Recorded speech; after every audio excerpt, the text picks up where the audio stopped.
Friends, Vivo T1 5G இந்த மாடலுக்கு நம்ம பேட்டரி ரீப்ளேஸ் பண்ண போகிறோம்.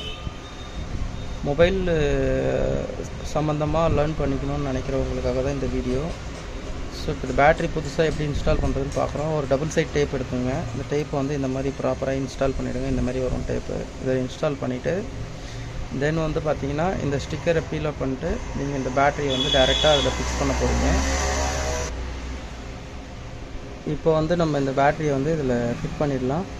நம்ம டேப் பண்ணியாச்சு. இப்போ நம்ம இன்ஸ்டால் பண்ணிடலாம்.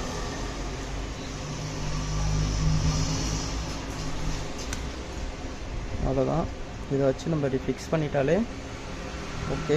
தென் வந்து பார்த்திங்கன்னா ஃபிக்ஸ் பண்ணதுக்கப்புறமா இந்த கனெக்டரை வந்து ப்ராப்பராக இதில் இன்ஸ்டால் பண்ணிடணும். அப்போ தான் வந்து உங்களுக்கு கரெக்டாக இருக்கும். சப்போஸ் இது லொக்கேஷன் வந்து ஃபஸ்ட்டு வச்சு பார்த்துங்க கரெக்டாக. இல்லைனா நீங்கள் ரொம்ப டவுன் பண்ணிட்டீங்கன்னா இது கொஞ்சம் கேப் இருக்கும். ரொம்ப டவுன் பண்ணிட்டீங்கன்னா அப்புறம் இது கொஞ்சம் ஃப்ளெக்சிபிளாக உங்களால் ஃபிக்ஸ் பண்ண முடியாது.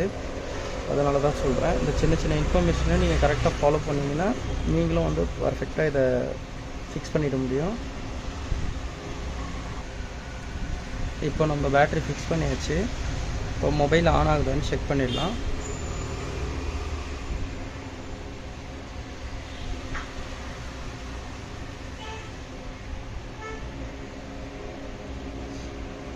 மொபைல் ஆன் ஆகிடுச்சு.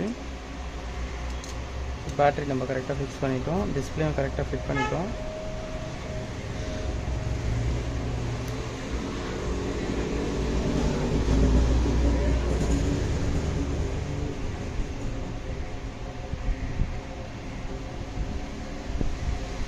இப்போ தென் வந்து இது நம்ம பேனல் ஃபிக்ஸ் பண்ணுற வீடியோ உங்களுக்கு அப்லோட் பண்ணுறோம், பாருங்கள்.